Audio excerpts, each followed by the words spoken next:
বর্তমান বিএনপি সরকারকে জানাচ্ছি, তারা শুধু এটা বলে যে তারা জুলাইয়ের অংশগ্রহণকারী। আমরাও তো অবশ্যই স্বীকার করি তারাও রাজপথে ছিল, কিন্তু আপনি অংশগ্রহণকারী, তাহলে আপনি একই সাথে দায়িত্ব নেন।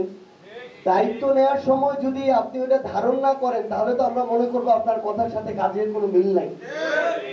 দ্বিতীয়ত যেটা বলেছেন খুবই গুরুত্বপূর্ণ, এই গোলাপগঞ্জ সহ বাংলাদেশের উপজেলা এবং জেলাগুলোতে আমাদের শহীদদের জন্য কিছু স্মৃতিচিহ্ন থাকা উচিত, যেগুলো দেখে মানুষের অন্তত মনে পড়বে যে আমাদের এই ভাইদের জন্য আমরা এই দেশ থেকে স্বৈরাচার তাড়াতে পেরেছি, ফ্যাসিবাদ মুক্ত করতে পেরেছি। এবং তাদেরও অন্তত এইটুকু শান্তি লাগবে যে আমাদের সন্তানরা যে জীবন দিয়েছে, অন্তত আমাদের এই দেশের মানুষ সেটাকে মনে রেখেছে।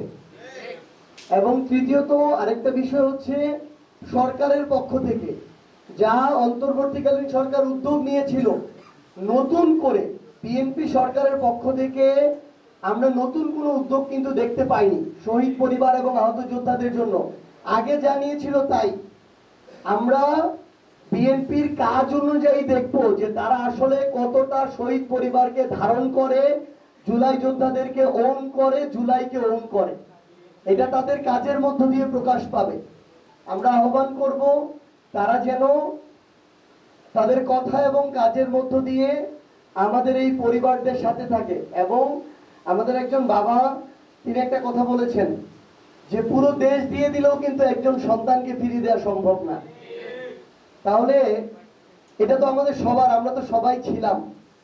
এই জন্য আমাদের বিএনপি সরকারের কাছে অনুরোধ, আপনারা নিজেরা আপনাদের কাজের মধ্য দিয়ে যদি এই মানুষদের যাদের এত বড় আত্মত্যাগ, তাদের পাশে না থাকেন, তার মানে আপনারা এটাকে ওন করছেন না। যদি ওন না করেন আপনারা, তার মানে আমরা বুঝতে পারবো যে আপনারা আস্তে আস্তে 24কে ভুলিয়ে দিতে যাচ্ছেন।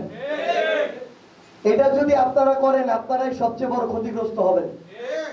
কারণ আমাদের বাংলাদেশের স্বাধীনতার 1971-এর পরবর্তী সময় সবচেয়ে বড় ঘটনা 2024, এবং এই ঘটনার আপনারাও গুরুত্বপূর্ণ সাক্ষী এবং অংশগ্রহণকারী। এটা আপনাদেরও অনেক বড় একটা অর্জন। তো আমরা আপনাদের কাছে এইটুকু আহ্বান জানাই যে আপনাদের কথা এবং কাজে সেটার বহিঃপ্রকাশ ঘটবে।